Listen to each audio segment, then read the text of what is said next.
Hello everyone, स्वागत है आपका हमारे चैनल एसएससी बुक एसबी में। आज हम अपनी वीडियो में देखने वाले हैं दोस्तों एसएससी सीजीएल 2024 में पूछे गए हिस्ट्री के सभी क्वेश्चन। ये लगभग 100 क्वेश्चन होने वाले हैं। तो चलिए अपनी वीडियो को शुरू करते हैं और देखते हैं कि सीजीएल 2024 में किस तरह के हिस्ट्री के क्वेश्चन जो हैं वो पूछे गए थे।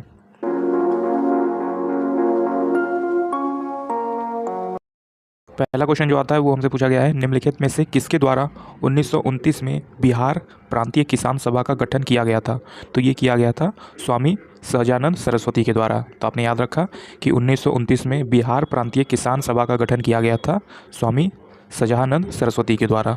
अगला क्वेश्चन देखेंगे जो कि है, भारत में प्रोजेक्ट टाइगर की शुरुआत किस वर्ष हुई थी। तो आप याद रखेंगे कि जो हमारा दूसरा क्वेश्चन है वो है कि भारत में प्रोजेक्ट टाइगर की शुरुआत जो है वो किस वर्ष हुई थी।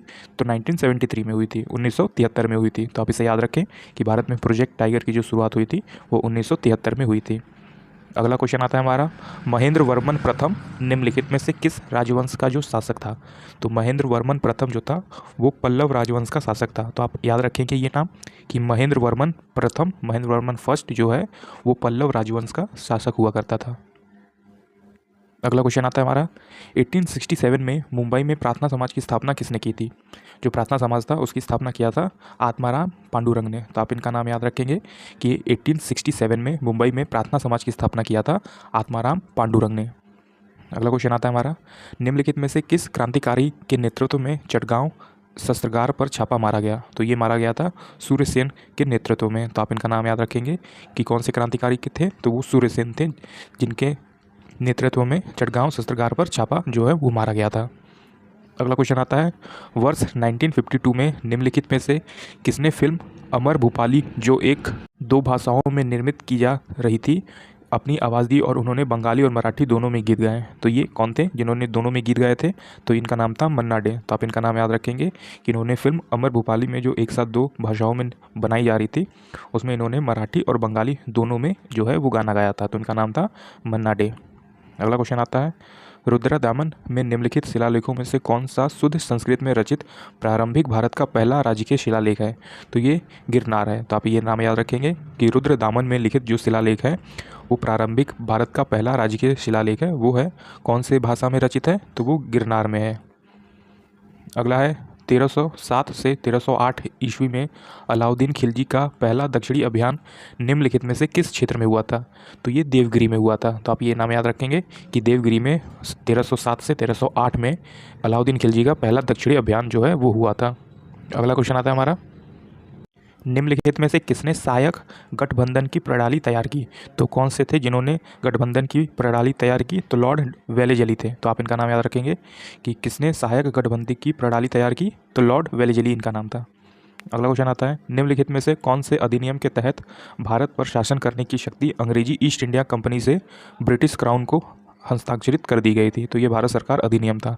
उसके तहत जो भारत में शासन करने की शक्ति थी वो ईस्ट इंडिया कंपनी से ब्रिटिश क्राउन को जो है वो रिप्लेस कर दिया गया था। तो ये कौन सा अधिनियम था। तो ये भारत सरकार अधिनियम 1858 था। तो आप इसे याद रखेंगे, भारत सरकार अधिनियम 1858 1858 था। अगला क्वेश्चन आता है हमारा, अकबर के शासनकाल के दौरान राजस्व मंत्री कौन था। तो अकबर के शासनकाल के दौरान जो राजस्व मंत्री था उसका नाम था टोडरमल। तो आप ये नाम याद रखेंगे कि अकबर के शासनकाल के दौरान जो उनका राजस्व मंत्री था उनका नाम था टोडरमल। अगला क्वेश्चन आता है हमारा, तमिल में सबसे प्राचीन महाकाव्य शिल्पित्थिकारम या फिर जिसे रत्नजड़ित पायल 5वीं 6वीं शताब्दी ईस्वी में किसके द्वारा लिखा गया था। तो ये लिखा गया था इंग्लो अदिगल के द्वारा। तो आप इनका नाम याद रखेंगे कि तमिल में सबसे जो प्राचीन महाकाव्य है जिनका नाम है शिल्पाधिकारम जो कि 5वीं 6वीं शताब्दी के द्वारा 5वीं 6वीं शताब्दी में इंग्लो अदिगल के द्वारा लिखा गया था। तो आप ये चीज़ याद रखेंगे।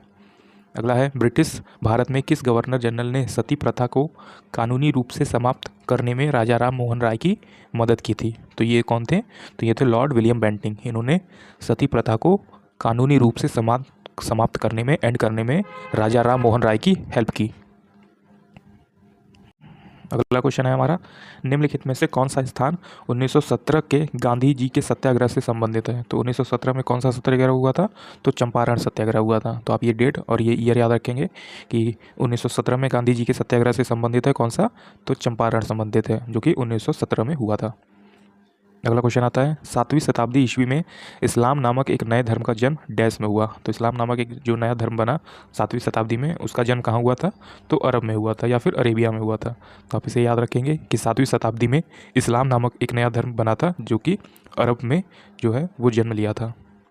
अगला है राज राजा और महाराजा की उपाधि वाले गौतमीपुत्र सतकर्णी निम्नलिखित में से किस राजवंश के संबंधित थे?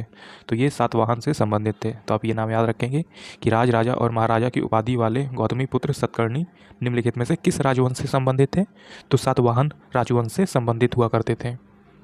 अगला क्वेश्चन आता है हमारा 19वीं सदी के भारत के निम्नलिखित समाज सुधारकों में से कौन सी स्त्री पुरुष तुलना की लेखिका थी? तो आप इसे नाम याद रखेंगे कि स्त्री पुरुष तुलना की लेखिका कौन थी? तो ताराबाई शिंदे थी। तो आप ये नाम याद रखें कि 19वीं शताब्दी में जो भारत में समाज सुधारक हुए उनमें से स्त्री पुरुष तुलना की लेखिका कौन थी? तो ताराबाई शिंदे थी। अगला क्वेश्चन आता है हमारा निम्नलिखित में से किस राजवंश ने रुद्रसेन द्वितीय ने गुप्त राजवंश की चंद्रगुप्त द्वितीय की बेटी प्रभावती गुप्त से विवाह किया था? तो वो कौन सा राजवंश थे? तो वो वाकाटक राजवंश थे। तो आप इसे नाम याद रखेंगे कि वाकाटक राजवंश ने रुद्रसेन द्वितीय ने गुप्त राजवंश के चंद्रगुप्त द्वितीय की बेटी प्रभावती गुप्त से विवाह किया था। अगला क्वेश्चन आता है बलबन द्वारा दिल्ली सल्तनत के निम्नलिखित में से किस विभाग का पुनर्गठन किया गया था? तो ये किस विभाग का पुनर्गठन हुआ था बलबन द्वारा? तो दीवाने अर्ज का जो है वो पुनर्गठन किया गया था। तो आप ये नाम याद रखेंगे कि बलबन द्वारा दिल्ली सल्तनत में किस विभाग का पुनर्गठन किया? तो दीवाने अर्ज का पुनर्गठन किया था। अगला क्वेश्चन आता है दो शाखाओं में विभाजित निम्नलिखित में से किस संगठन की स्थापना लोकमान्य बाल गंगाधर तिलक और एनी बेसेंट ने की? तो ये किस लीग की स्थापना की थी? तो ये किया था होम रूल लीग की। या फिर किस संगठन की स्थापना की? तो होम रूल लीग की स्थापना की किसने किया था? लोकमान्य बाल गंगाधर तिलक और एनी बेसेंट ने मिलकर किया था। अगला क्वेश्चन है हमारा मैचिंग से रिलेटेड है। इसमें कुछ पुस्तक हैं और दूसरी तरफ है वो उनके लेखक हैं। तो आपको बताना है कि इसमें से कौन सा राइट जो ऑप्शन है वो सही होगा। तो पहला पुस्तक देखते हैं जो कि है ताजुल महासिर, फिर दूसरा पुस्तक है खजैन उल फतू, फिर तीसरा तारिक ए फिरोज शाही, फिर चौथा पुस्तक है हमारा तारिक ए मुबारक शाही। तो ऑप्शन नंबर ए जो है वो इसका राइट आंसर हो जाएगा। जैसे कि पहले का दूसरा हो जाएगा, बी का चौथा हो जाएगा, सी का तीसरा हो जाएगा और डी का पहला हो जाएगा। तो देखते हैं ताजुल महासिर जो पुस्तक है वो किसने लिखा? तो वो इस तरफ दूसरे व्यक्ति ने लिखा जो कि है हसन निज़ामी ने लिखा। तो आप इसे याद रखेंगे कि ताजुल महासिर हसन निज़ामी ने लिखा। अगला है खजैन उल फतू, तो ये किसने लिखा? ये चौथे इंसान ने मतलब अमीर खुसरो जो ऑप्शन है वो इनके लेखक हैं। फिर तीसरा है हमारा पुस्तक तारिक ए फिरोज शाही, ये लिखा है जियाउद्दीन बर्नी ने। और फिर चौथा पुस्तक है हमारा तारिक ए मुबारक शाही, ये किसने लिखा? ये याहा बिन अहमद सिरहमदी, तो ये लिखा था याहा बिन अहमद सिरहमदी ने लिखा था। तो उम्मीद है आप लोगों ने ये पुस्तक और इनके लेखक को आप अच्छी तरह से एग्ज़ाम्स के लिए अपने याद करके जाएंगे। अगला क्वेश्चन है शब ए बारात किस धार्मिक समूह द्वारा मनाया जाता है? तो शब ए बारात मनाया जाता है मुसलमानों के द्वारा। तो आप इन्हें याद रखेंगे कि शब ए बारात एक धार्मिक समूह किसके द्वारा मनाया जाता है? तो मुसलमानों के द्वारा ये सेलिब्रेट किया जाता है। अगला क्वेश्चन आता है हमारा वर्ष 1945 में ब्रिटेन में किस पार्टी की सरकार बनी? जो ब्रिटेन था वहाँ पे किस प्रकार की सरकार बनी? तो वहाँ पे लेबर पार्टी की सरकार बनी। तो आप इसे याद रखेंगे कि 1945 में ब्रिटेन में किस पार्टी की सरकार बनी थी? तो लेबर पार्टी की सरकार बनी थी। अगला क्वेश्चन आता है हमारा वल्लभी जी जो प्राचीन भारत का एक शहर था 5वीं से 8वीं शताब्दी तक डैश राजवंश की राजधानी थी। तो वल्लभी जो एक प्राचीन भारत का शहर था वो 5वीं से 8वीं शताब्दी तक किस राजवंश की राजधानी थी? तो मैत्रक राजवंश की राजधानी थी। तो आप इसे याद रखेंगे कि मैत्रक राजवंश की राजधानी थी जो वल्लभी शहर है। अगला क्वेश्चन आता है हमारा निम्नलिखित में से किस शहर में महात्मा गांधी ने ब्रिटिश बागान मालिकों द्वारा थोपी गई नील की खेती के खिलाफ किसान आंदोलन का नेतृत्व किया? तो किस आंदोलन का नेतृत्व किया? तो चंपारण आंदोलन का नेतृत्व किया था। अगला क्वेश्चन आता है जो कि है फरवरी 1922 में संयुक्त प्रांत में निम्नलिखित में से कौन सी घटना घटी? तो फरवरी 1922 में संयुक्त प्रांत में कौन सी घटना घटी? तो वहाँ पे क्या हुआ था? चौरी चौरा कांड हुआ था। तो आप इसे याद रखेंगे कि फरवरी 1922 में संयुक्त प्रांत में कौन सी घटना घटी थी? तो वहाँ पे चौरी चौरा कांड हुआ था। अगला क्वेश्चन आता है महालनोबिस मॉडल किस पंचवर्षीय योजना का आधार था? तो ये सेकंड 5 ईयर प्लान का आधार था, मतलब कि दूसरी पंचवर्षीय योजना का आधार था। कौन सा मॉडल? महालनोबिस मॉडल। अगला क्वेश्चन आता है ये भी मैचिंग से रिलेटेड है। तो इसमें आपको बताना है संस्थान और उनके संस्थापक की इन संस्थानों की स्थापना किस व्यक्ति ने किया था। तो पहला हम देखते हैं कि बंगाल एशियाटिक सोसाइटी, फिर दूसरे नंबर पे है बनारस संस्कृत कॉलेज, फिर तीसरे नंबर पे है फोर्ट विलियम कॉलेज और चौथे नंबर पे है कलकत्ता मदरसा। तो ये ऑप्शन नंबर दूसरा सही हो जाएगा। ए का चौथा, बी का तीसरा, सी का दूसरा और डी का पहला। तो हम देखते हैं ए का चौथा क्या है कि बंगाल एशियाटिक सोसाइटी के संस्थापक थे सर विलियम जोन्स। इसी तरह बी बनारस संस्कृत कॉलेज के संस्थापक कौन थे, तो बी का तीसरा हो जाएगा जॉनथन डकन। उसी तरह सी फोर्ट विलियम कॉलेज के संस्थापक कौन थे, तो सी का दूसरा है यानी कि लॉर्ड वेलेजली थे। और इसी तरह डी कलकत्ता मदरसा और इसके संस्थापक कौन है, तो डी का पहला है मतलब कि वॉरेन हेस्टिंग है। तो आपने देख लिया जैसे कि बंगाल एशियाटिक सोसाइटी तो सर विलियम जोन्स, फिर उसके बाद है बनारस संस्कृत कॉलेज की स्थापना तो ये था जॉनथन डक्कन ने, फिर फोर्ट विलियम कॉलेज तो ये किसने किया, तो लॉर्ड वेलेजली ने किया, और कलकत्ता मदरसा तो इसका संस्थापना किसने की, तो वॉरेन हेस्टिंग ने किया था। अगला क्वेश्चन आता है हमारा, निम्नलिखित में से कौन सा नाटक हर्षवर्धन के द्वारा नहीं लिखा गया। तो ये कौन सा नाटक था जो नहीं लिखा गया, तो विक्रमो वर्षियम जो था ये हर्षवर्धन के द्वारा नहीं लिखा गया। बाकी जो रत्नावली है ये हर्षवर्धन के द्वारा लिखा गया है, नागानंद ये भी हर्षवर्धन के द्वारा, और प्रियदर्शिका ये भी हर्षवर्धन के द्वारा लिखा गया है। पर ये जो विक्रमो वर्षियम है ये हर्षवर्धन के द्वारा नहीं लिखा गया। अगला क्वेश्चन आता है हमारा, एलोरा का एक भव्य कैलाश मंदिर किस राष्ट्रकूट राजा के शासनकाल के दौरान बनाया गया। तो ये किस राष्ट्रकूट राजा के शासनकाल के द्वारा बनाया गया, तो ये बनवाया गया था कृष्ण प्रथम के द्वारा। तो आप इनका नाम याद रखेंगे कि एलोरा का एक भव्य कैलाश मंदिर किस राष्ट्रकूट राजा के शासनकाल में बना, तो कृष्ण प्रथम के शासनकाल में ये बनाया गया था। अगला क्वेश्चन आता है, 1857 के सिपाही विद्रोह के संदर्भ में निम्नलिखित में से किस तारीख को मेरठ के सैनिकों ने दिल्ली के लिए जो है यात्रा शुरू की। तो ये 10 मई को ये तारीख थी, 10 मई, और यहाँ पर मेरठ के सैनिकों ने दिल्ली के लिए यात्रा शुरू की थी, जो कि सिपाही विद्रोह के संदर्भ में सही माना जाता है। अगला क्वेश्चन आता है हमारा, निम्नलिखित स्वतंत्रता सेनानियों में से किसे देशबंधु के नाम से जाना जाता है।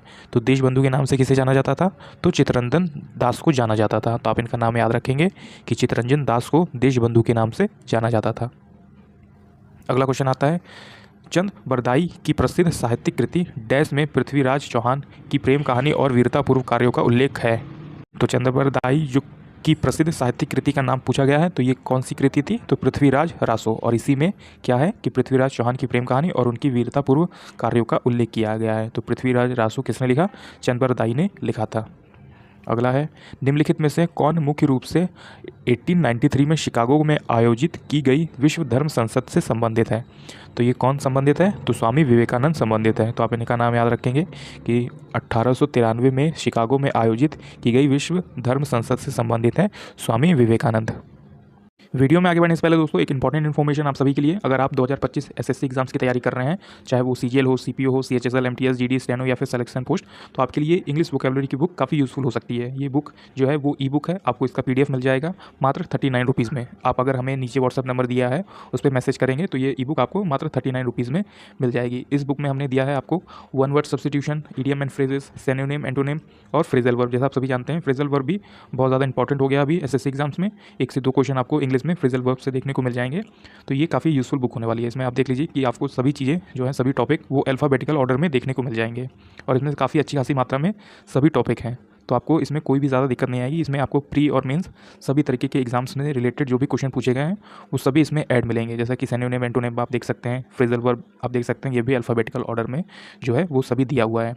तो जैसा कि आप सभी ने देखा कि ये बुक हमारी मात्र 39 रुपीज़ में है। आप चाहें तो ये बुक आप हमसे व्हाट्सअप नंबर पर मैसेज करके ले सकते हैं, जो कि सिर्फ 39 रुपीज़ में आपको मिल जाएगी। ये काफ़ी यूजफुल बुक है जो आपकी एसएससी एग्जाम्स में इंग्लिश वोकेबलरी वाले जो पोर्शन है उसको बहुत ही अच्छे से कंप्लीट कर सकती है। अगला क्वेश्चन आता है हमारा, 12 मार्च 1930 को जब महात्मा गांधी ने दांडी मार्च शुरू किया तब भारत का वायसराय कौन था।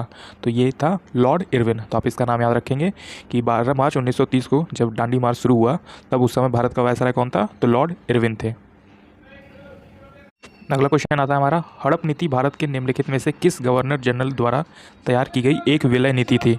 तो ये थी लॉर्ड डलहौजी के द्वारा। तो आप इससे याद रखेंगे कि हड़प नीति किसकी थी, तो लॉर्ड डलहौजी की थी।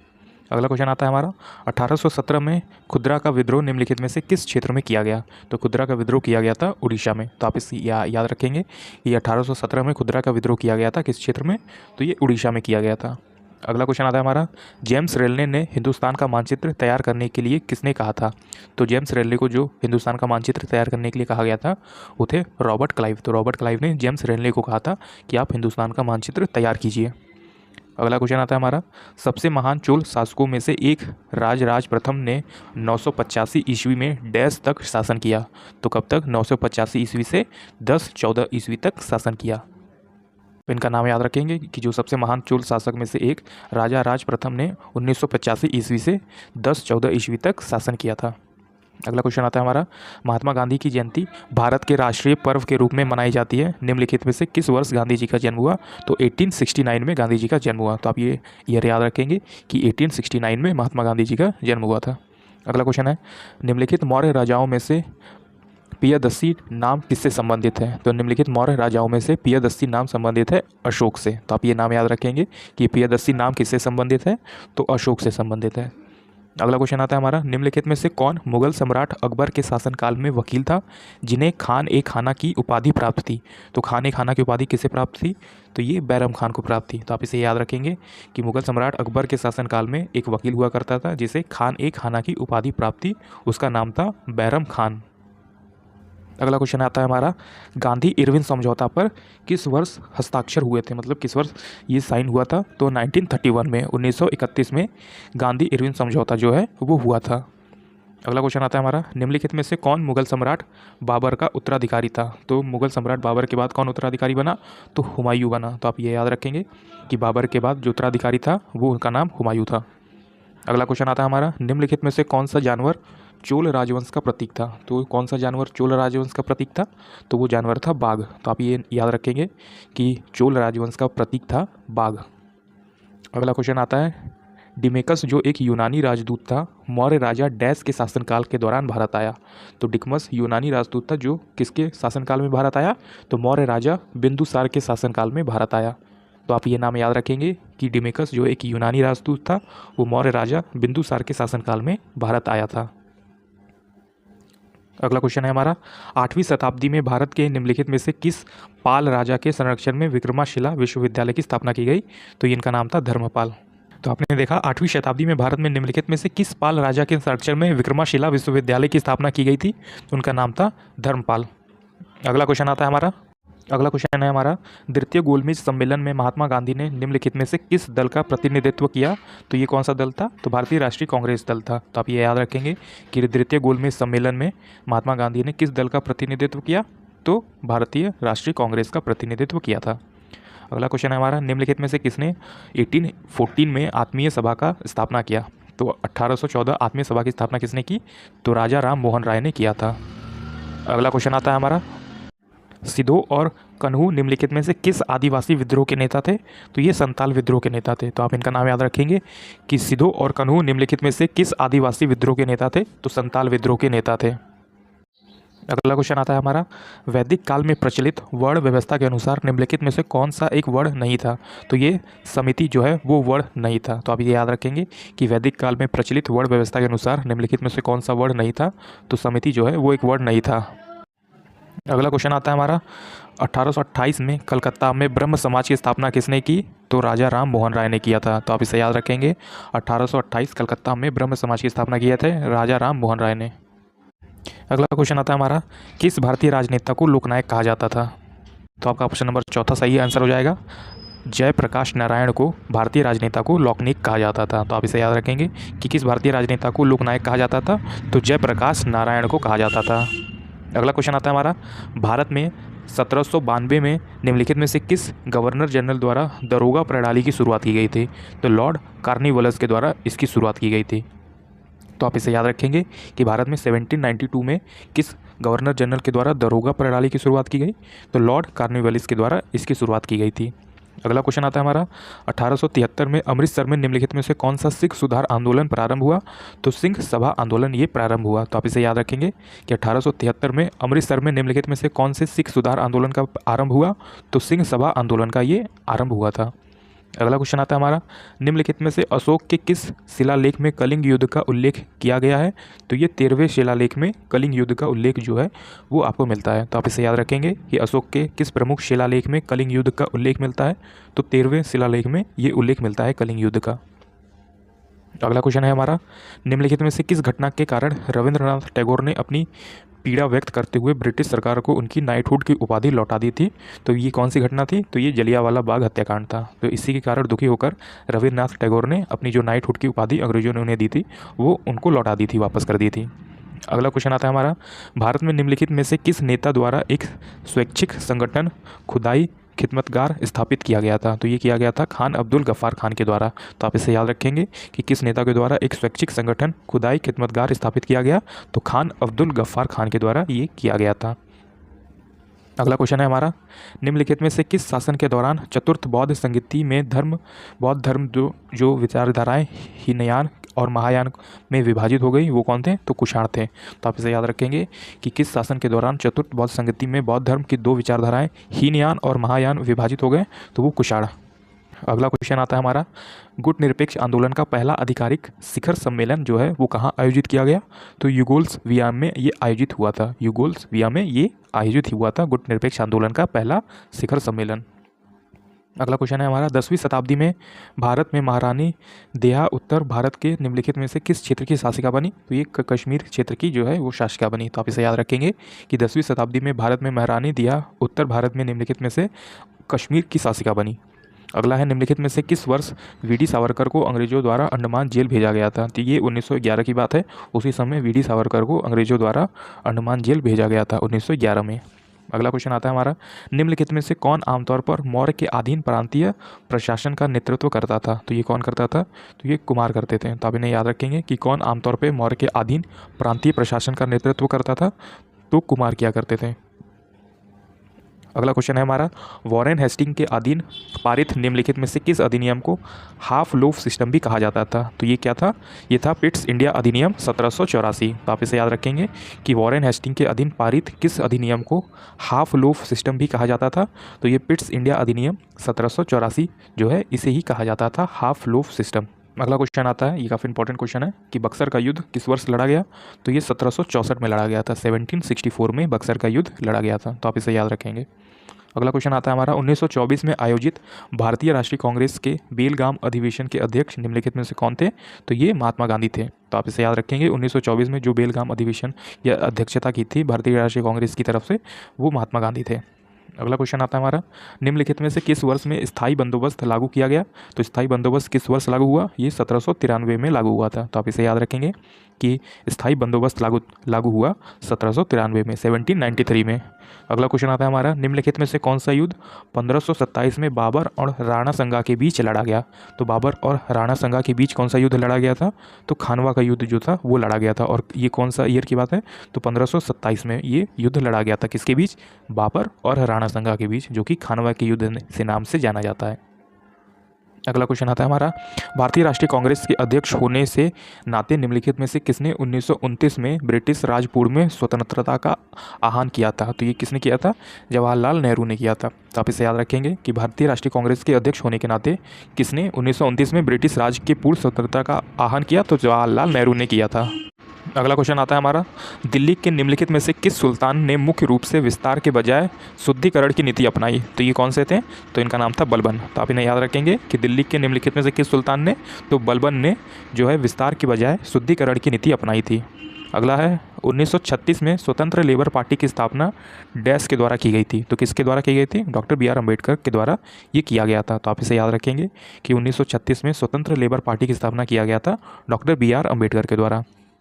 अगला क्वेश्चन आता है हमारा, निम्नलिखित में से किसने 8वीं शताब्दी ईस्वी में पाल वंश की स्थापना की? तो पाल वंश की स्थापना 8वीं शताब्दी में किया था गोपाल ने। तो आप इसका नाम याद रखेंगे कि 8वीं शताब्दी में जो 8वीं शताब्दी ईस्वी में पाल वंश की स्थापना की थी गोपाल ने।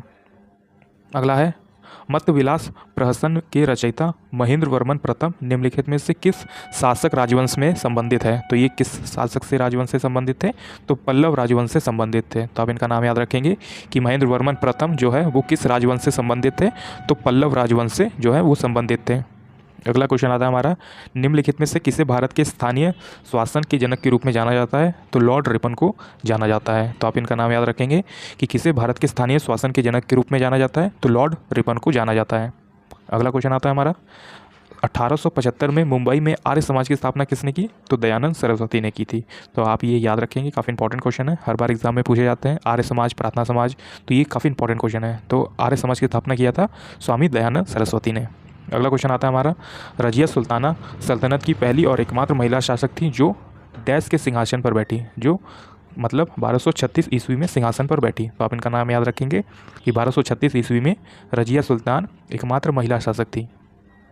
अगला क्वेश्चन आता है हमारा, भारतीय राष्ट्रीय कांग्रेस का 1912 का अधिवेशन बिहार में कहाँ आयोजित हुआ? तो बिहार में कहाँ आयोजित हुआ? तो बांकीपुर में आयोजित हुआ। तो आप इसे याद रखेंगे कि भारतीय राष्ट्रीय कांग्रेस का जो 1912 का अधिवेशन था वो बिहार में बांकीपुर नामक जगह पे आयोजित किया गया था। अगला क्वेश्चन आता है हमारा, भारत में मुगल राजवंश के संस्थापक बाबर का वास्तविक नाम क्या था? तो जहरुद्दीन मोहम्मद था। तो आप इसका नाम याद रखेंगे कि बाबर का वास्तविक नाम था जहरुद्दीन मोहम्मद। अगला क्वेश्चन आता है हमारा, अगला क्वेश्चन आता है, प्रतिहार जिसकी प्रथम राजधानी भीनमाल में थी डैश के शासन के दौरान प्रख्यात प्राप्ति की? तो किसके दौरान थी? तो नागभट्ट प्रथम के दौरान, शासक के दौरान प्रख्याति प्राप्त की। अगला क्वेश्चन आता है हमारा, निम्नलिखित में से किस घटना के बाद असहयोग आंदोलन बंद कर दिया गया था? तो असहयोग आंदोलन गांधी जी ने बंद कर दिया था चौरी चौरा कांड के बाद। अगला क्वेश्चन आता है हमारा, पुलकेशिन द्वितीय ने उत्तर भारत में निम्नलिखित में से किस शासक को पराजित करने के बाद दक्षिणपेश्वर या फिर दक्षिण का जिसे स्वामी कहेंगे उसकी उपाधि धारण की? तो ये हर्षवर्धन ने ये किया था। तो आप इसे याद रखेंगे कि पुलकेशिन द्वितीय ने उत्तर भारत में किस शासक को पराजित करने के बाद? तो हर्षवर्धन को पराजित करने के बाद जो है उन्होंने दक्षिण का स्वामी उपाधि धारण किया था। अगला क्वेश्चन आता है हमारा, विधवा पुनर्विवाह का समर्थन करने के लिए 1856 में ब्रिटिश सरकार द्वारा पारित कानून का सुझाव किसने दिया? तो ईश्वर चंद्र विद्यासागर ने दिया था। तो आप इसे याद रखेंगे कि विधवा पुनर्विवाह का समर्थन करने के लिए 1856 में ब्रिटिश सरकार द्वारा पारित कानून का सुझाव किसने दिया? तो ईश्वर चंद्र विद्यासागर ने दिया था। अगला क्वेश्चन आता है हमारा, दिल्ली के निम्नलिखित में से किस सुल्ताना ने चांदी के टका और तांबे के जीतल नामक दो सिक्के चलवाए? तो ये कौन थे? इल्तुतमिश थे। तो आप इनका नाम याद रखेंगे कि दिल्ली में किस सुल्तान ने? तो इल्तुतमिश ने चांदी के टका और तांबे के जीतल नामक दो सिक्के चलवाए थे। अगला क्वेश्चन आता है, निम्नलिखित में से किसने मेगास्थनीज को चंद्रगुप्त मौर्य के दरबार में भेजा था? तो सेल्यूकस प्रथम निकेटर। तो इनका नाम आप याद रखेंगे, सेल्यूकस प्रथम निकेटर ने मेगास्थनीज को चंद्रगुप्त के मौर्य दरबार में भेजा था। तो आप इनका नाम याद रखें कि सेल्यूकस प्रथम निकेटर ने मेगास्थनीज को चंद्रगुप्त मौर्य के दरबार में भेजा था। अगला क्वेश्चन आता है हमारा, निम्नलिखित में से किस अधिनियम ने सरकार को राजनीतिक गतिविधियों को दबाने की अपार शक्तियां दी और राजनीतिक कैदियों को बिना मुकदमे के 2 वर्ष तक हिरासत में रखने की अनुमति दी? तो ये कौन सा एक्ट था? तो ये रोलेक्ट एक्ट था या फिर रोलेक्ट अधिनियम 1919 था। तो आप इसे याद रखेंगे कि रोलेक्ट एक्ट 1919 के दौरान जो है राजनीतिक गतिविधियों को दबाने की अपार शक्ति दी और राजनीतिक कैदियों को बिना किसी मुकदमे के 2 वर्ष तक हिरासत में रखने की अनुमति देता था ये रोलेक्ट एक्ट 1919 का। अगला है, पठानों के बीच एक अहिंसात्मक आंदोलन खुदाई खिदमतगार की शुरुआत डैश ने किसके द्वारा की गई थी? तो खान अब्दुल खान गफ्फार के द्वारा ये किया गया था। तो आप इसे याद रखेंगे कि खुदाई खिदमतगार की शुरुआत किसके द्वारा की गई थी? तो खान अब्दुल गफ्फार खान के द्वारा ये किया गया था। तो आप देख सकते हैं ये क्वेश्चन पिछली बार भी आया था। तो ऐसे ही कुछ क्वेश्चन जो है वो रिपीट होते रहते हैं एक ही एग्जाम्स में। अगला क्वेश्चन आता है, भारत में पहली सफल कपड़ा मिल कहाँ स्थापित की गई? तो ये मुंबई में स्थापित किया गया था। तो आप इसे याद रखेंगे कि भारत में जो पहली सफल कपड़ा मिल थी वो कहाँ पे स्थापित की गई? तो मुंबई में स्थापित किया गया था। अगला क्वेश्चन आता है हमारा, निम्नलिखित में से किस राजवंशों के बीच कन्नौज पर शासक करने के लिए त्रिपक्षीय संघर्ष हुआ वो था प्रतिहार, राष्ट्रकूट और पाल वंश थे? तो आप ये याद रखेंगे कि कन्नौज पर शासन करने के लिए कि कौन से त्रिपक्षीय संघर्ष हुआ था? तो पहले प्रतिहार थे, फिर राष्ट्रकूट थे और फिर पाल वंश के लोग थे। अगला है, शिलालेखों के अनुसार पुष्यमित्र शुंग निम्नलिखित में से किस देवता के भक्त थे? तो पुष्यमित्र शुंग थे वो कृष्ण देवता के भक्त हुआ करते थे। अगला क्वेश्चन आता है, तो ये काफ़ी इंपॉर्टेंट क्वेश्चन है। इसमें आपने देखा कि ये सभी चारों के चारों उनके संस्थापक और जो उनके प्रमुख संगठन थे उनके ऊपर है। तो इस तरफ समाज सुधारक संगठन है और दूसरी तरफ उनके संस्थापक हैं। जैसे कि ब्रह्म समाज की स्थापना किसने की? रामकृष्ण मिशन की, प्रार्थना समाज की और आर्य समाज की स्थापना किसने की? तो इसका राइट आंसर दूसरा हो जाएगा। जैसे कि ए का तीसरा, बी का पहला, सी का दूसरा और डी का चौथा हो जाएगा। तो हम देखते हैं कि ब्रह्म समाज जो था वो किसने मतलब की शुरुआत की, उसकी संस्थापना की? तो ए का तीसरा हो जाएगा, राजा राम मोहन राय ने। तो ब्रह्म समाज की स्थापना की राजा राम मोहन राय ने। उसी तरह रामकृष्ण मिशन की शुरुआत किसने की? तो बी का पहला हो जाएगा, तो स्वामी विवेकानंद। तो रामकृष्ण मिशन की स्वामी विवेकानंद। फिर तीसरा है प्रार्थना समाज की स्थापना। तो प्रार्थना समाज की स्थापना की थी आत्माराम पांडुरंग ने। उसी तरह आर्य समाज आता है, तो आर्य समाज की जो है स्थापना किसने की? तो दयानंद सरस्वती ने किया था। तो आप इसे याद रखेंगे कि ब्रह्म समाज की स्थापना किया राजा राम मोहन राय ने, फिर रामकृष्ण मिशन जो है उसकी स्थापना की स्वामी विवेकानंद ने, प्रार्थना समाज की स्थापना की आत्माराम पांडुरंग ने और आर्य समाज की स्थापना की दयानंद सरस्वती ने। अगला क्वेश्चन आता है हमारा, निम्नलिखित में से किस पल्लव राजा ने वातापी या फिर जिसे बादामी पर कब्जा करने के लिए चालुक्यों को हराया? तो वो कौन थे? तो वो नरसिंहवर्मन थे। तो आप इन्हें याद रखेंगे कि नरसिंहवर्मन जो थे वो पल्लव राजा के वातापी बादाम पर कब्जा करने के लिए चालुक्यों को हराया था। अगला क्वेश्चन आता है हमारा, कृषि को बढ़ावा देने के लिए मोहम्मद तुगलक ने निम्नलिखित में से कौन से नए मंत्रालय की स्थापना की? तो दीवान अमीर ए कोही। तो आप ये चीज़ याद रखेंगे कि मोहम्मद तुगलक ने निम्नलिखित में से कौन से नए मंत्रालय की स्थापना की? तो दीवान अमीर ए कोही की स्थापना किया था।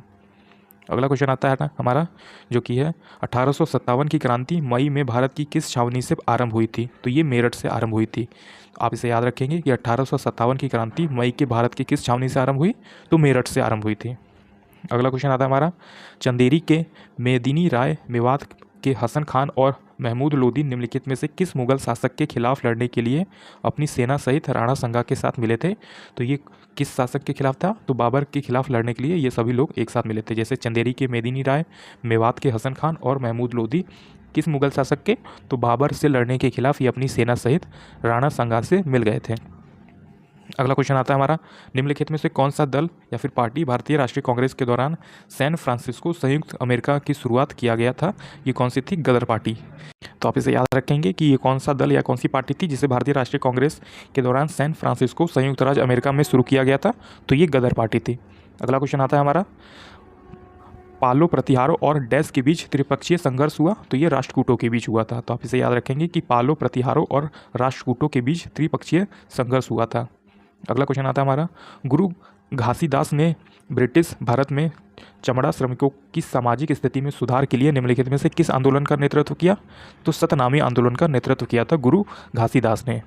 अगला क्वेश्चन आता है दोस्तों, आज का हमारा लास्ट क्वेश्चन है, स्वतंत्रता के समय भारत में किस प्रकार का सुप्रबंधित उद्योग स्थापित किया गया? इस्पात और सूती वस्त्र का उद्योग जो है वो स्वतंत्रता के समय ये स्थापित किया गया था। तो उम्मीद है दोस्तों आपको हमारी ये वीडियो पसंद आई। इसमें मैंने आपको जो CGL 2024 में हिस्ट्री के सभी क्वेश्चन पूछे गए थे वो सभी मैंने आपको करा दिए। इसी टाइप की वीडियो देखने के लिए आप हमारे चैनल SSC बुक SB को ज़रूर सब्सक्राइब कर लीजिए। इसमें मैं आपके लिए SSC एग्जाम से रिलेटेड इंपॉर्टेंट वीडियो लेके आता रहता हूँ जो आपकी एग्जाम्स टाइम में काफ़ी हेल्प करेगी। तब तक पढ़ते रहिए और हमेशा अपने लक्ष्य की तरफ आगे बढ़ते रहिए।